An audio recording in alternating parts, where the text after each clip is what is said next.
Hello and welcome to At the Leadership Table with retired Major General Jim Hoyer. Oftentimes people hear the word leader and they think only of political leaders, but leaders come in many forms, and that's worth exploring.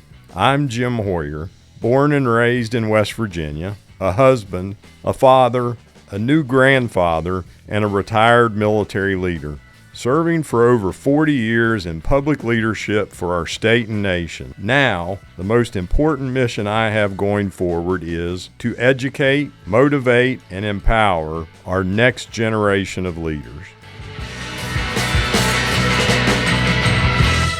At the leadership table with me today is Aly Gregg, Vice President of Communications for Civil Military Innovation Institute, CMI2.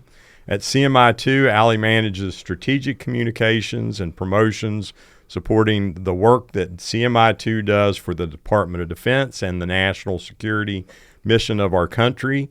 She is an award-winning communicator who pulls from prior experience in agency setting, as well as staff positions on Capitol Hill, public relations management positions for world-renowned resorts, and even a national publicist for personalities in the media. And I've had the privilege of knowing Aly and her family for a number of years, and I will tell you that she, like me, is a diehard West Virginian. Absolutely. And she works every day to try to make West Virginia a little bit better place, and for that, I'm grateful today, Aly, to have you at the leadership table. Thank you so much, sir. It's my pleasure to be here. So I'm going to start out by asking you the same first question we ask all of our guests. Please share with us a standout moment when you learned something really important about leadership. So I thought about this as I prepared to be with you today, and I'm going to use the example of the derecho in 2010.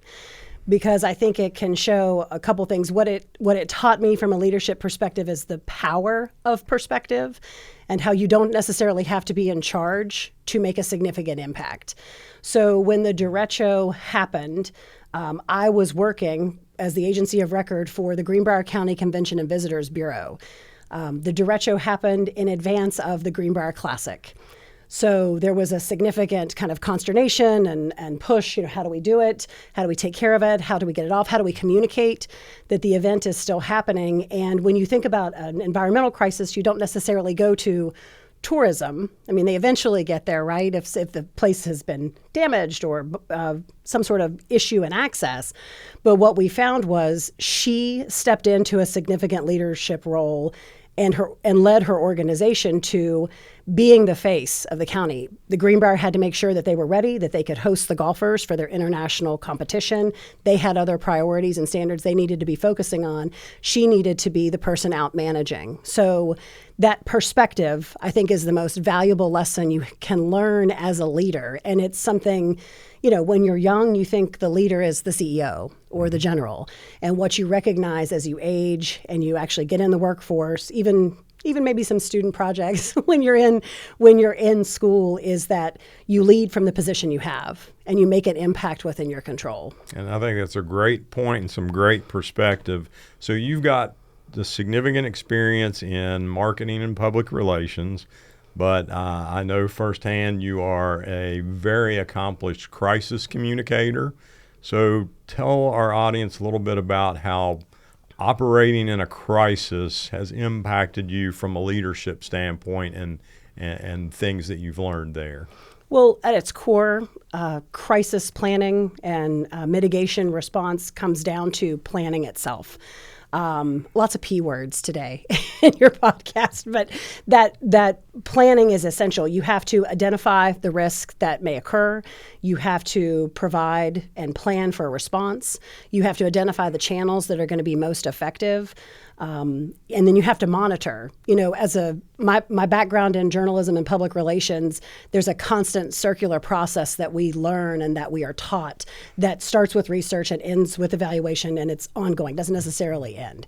That's critical in a crisis response as well because, perspective comes into play again. When you have if you work for a chemical plant or you work for somewhere there's a gas emission or something that's going to affect key audiences and publics in and around your area, you have to be able to effectively communicate that, and you need to understand their perspective, right? What's in it for me? How does it affect me? Why do I care? And you need to communicate it in a succinct and concise manner so they understand it. I had the opportunity to travel all over the country doing spokesperson training for power plant managers. So if something happened at a power plant and the media showed up, how they could communicate to the media without doing any damage until their comms people arrived. And it was always funny because they're engineers, and engineers are so amazing, but they love a process. So in crisis communications, we could teach them a process to learn so they weren't going out saying, well, it was only 50 parts per million. That doesn't mean anything to anybody, right? Is that a lot? Is that a little? I'm not sure how to handle that.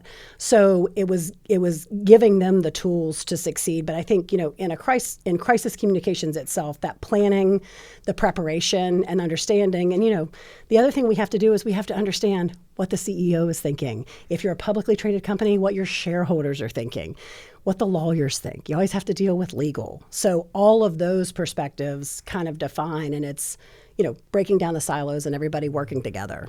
So you and I've had the opportunity now, and I've had the privilege of working with you now at Civil Military Innovation Institute, built by somebody I think is a visionary young leader, Zinovi Wojcik. Tell our audience a little bit about what you and I refer to as CMI2. What does CMI2 do, and how does that play into our national security? So CMI2 is unique. Dr. Zinovi Wojcik is our founder, and it's a visionary organization that is set up as a 501c3 nonprofit, focusing on defense innovation, connecting warfighters and researchers and industry in a way where you could expedite, create a dynamic civil military workforce working together to support the Department of Defense and national security as you design solutions to meet warfighters' needs. So the goal essentially is readiness, modernization of our military, and ensuring that we have functional solutions and operational management in place to support those initiatives and goals. But, we say it very commonly around the office that it's innovation in the dirt. It's taking that frontline soldier. It is saying to them, look, you're the end user. You're the person who needs to use this technology, this new process, this experience. What works for you? And having them then give us feedback to make it better and to kind of avoid a lull, another great idea. So one of the projects that we've had the opportunity to work on with Zinovi, with Wally Hatfield, who's a vice president at CMI2, like you, is a project creating a state-of-the-art test and evaluation and training capability. And part of CMI2's focus is to work on rural economic opportunity. So that's being done in Clay County, West Virginia. But what I want you to focus on is you and Wally Hatfield have taken that concept and you have fully integrated it into a community that was struggling as the energy industry transitioned in that county. Talk a little bit about what you guys are doing to bring the community into that partnership, and then, if you would, focus specifically on the young people that you're working with at Clay County High School. Sure. Thank you, sir. The CMI2 Adaptive Experimentation Facility at Fort Andrew is a hybrid warfare experimentation facility. We are on a significant number of acres in rural Clay County, Lismore's, right along Route 16. And there we work with units, Marines, soldiers, to come in and experiment with new and emerging technologies so we can have this ongoing cycle of feedback and engagement, but also working with our first responders communities. We went into, it's actually the third anniversary, right around the time that we went into Clay County to establish the whole Fort Andrew concept. And what we're doing there is significant. We've had, the 101st came in from Fort Campbell and did a significant training event. And it was the first time they'd come in such force to West Virginia. On the flip side, to your point, the community. We believe very strongly that community is essential to national security. The more robust and resilient a community can be, the better off they'll be when they have something like a flood in 2016 or an adverse incident or effect. And national security is strengthened that way too. When we went into Clay County, we committed to being a part of the community in the sense that we are this respect-based leadership. We are showing up at the school. We are participating. And what we did immediately is we did those things. We went to the high school and we identified gaps and needs that they needed. We created opportunities for students to have STEM-based learning experiences that we could support. You know, we work with Starbase, which is a DoD-funded program that the West Virginia Military Authority runs in West Virginia to do drone education, and we've supported that program. That program this year expanded to Clay County High School, and last weekend the girls team, which was 4 members, an all-female team, placed in the top 10. They were actually number 8 down at the drone competition in Beckley. And that's just one example of the work that we do to engage that community. On the flip side, you know, we are present in the community, not just, you know, again, not just at making a donation or doing something like that, but if there's an adopt a highway that needs done, you see our team in full force working to adopt a highway. If there is a beautification project and they're having a tough time engaging people, CMI2 shows up.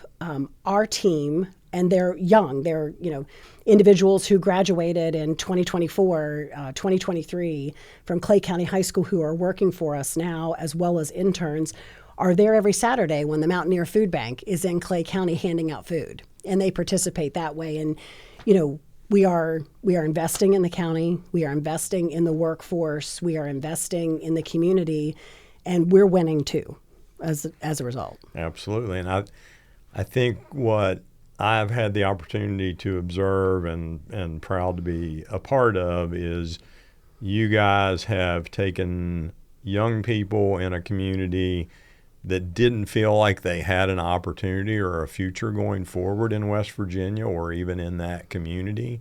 And now they see a path to a future in West Virginia. So I want to add a question here because I think you're a great example.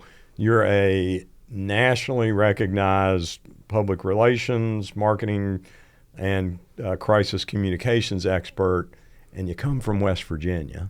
So give us a little bit of background of where you came from and how you got to the point you are today. So I'm a proud Jackson County native. I'm a 10th direct descendant of Morgan, who is credited as one of the first settlers, European settlers. My people have always been here. We've always been here. We will hopefully always be here. But I very much have that, you know, Malcolm Gladwell might say that chip on my shoulder, you know, that he talked about in Blink, where I take exception to the idea that we can't be who we want to be here. And, you know, I'm one of 6 cousins. My dad was the youngest of 3, and there were 6 of us that went through the school system together.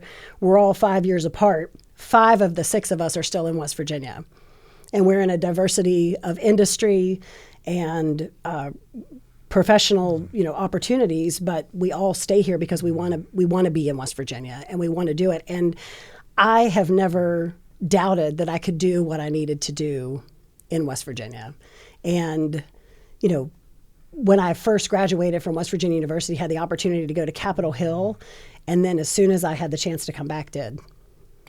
The other reason that Aly is one of my favorites, as she mentioned, she's a descendant of Morgan, who formed the first militia company that in 1775 helped General George Washington form the Continental Army, and now is the 201st Field Artillery, the oldest continuous serving unit in the United States Army. So I appreciate your lineage being part of that Thank you. development.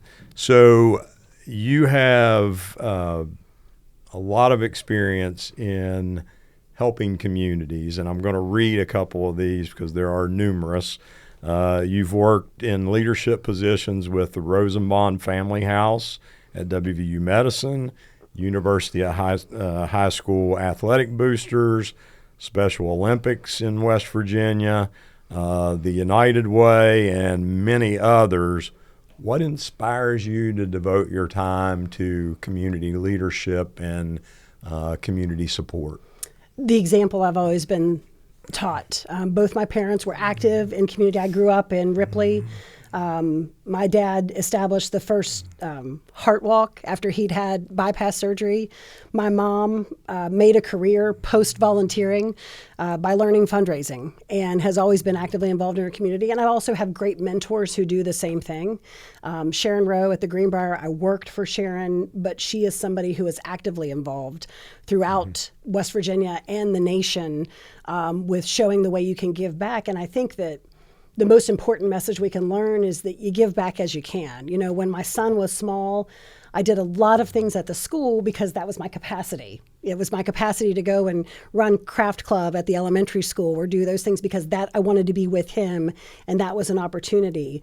Before I had him, I served on a lot of boards. You know, I just rotated off the United Way up here and had a chance to serve as agency relations. But that experience to give back and to serve as best you can is important. And again, it was just example. You know, I'm the oldest of three, and both my brothers are active. We're all actively involved in our communities and volunteer and, you know, go Hawks. I spend a lot of time in the concession stand. So your family goes back to the formation of the settlements and the communities that now make up West Virginia. So what is your hope and vision for West Virginia going forward? That we continue to evolve. I think we have, you know, we've spent a lot of our history talking about extracted industries which have been so essential. You know, West Virginia, from the cherry floorboards and flooring and all the row houses in Washington, D.C. to national defense, has played such a significant role. And I hope we continue to evolve.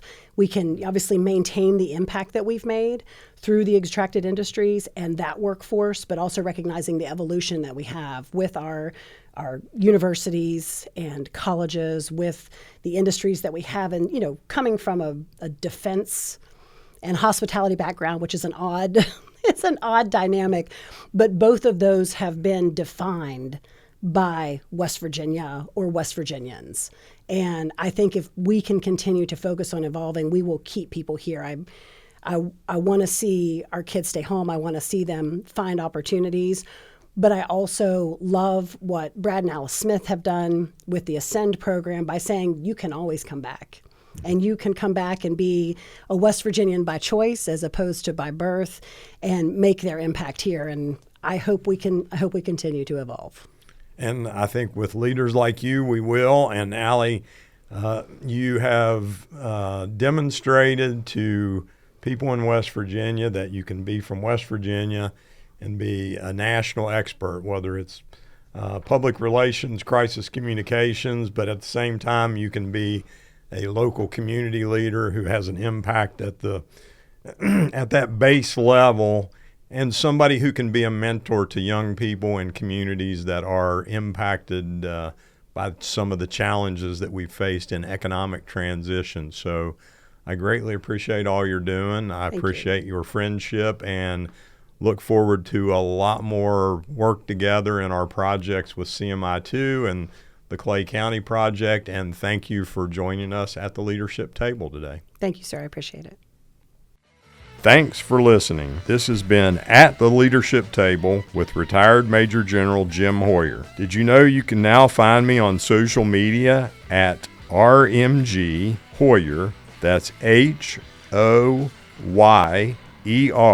or email me at rmgjameshoyer@gmail.com.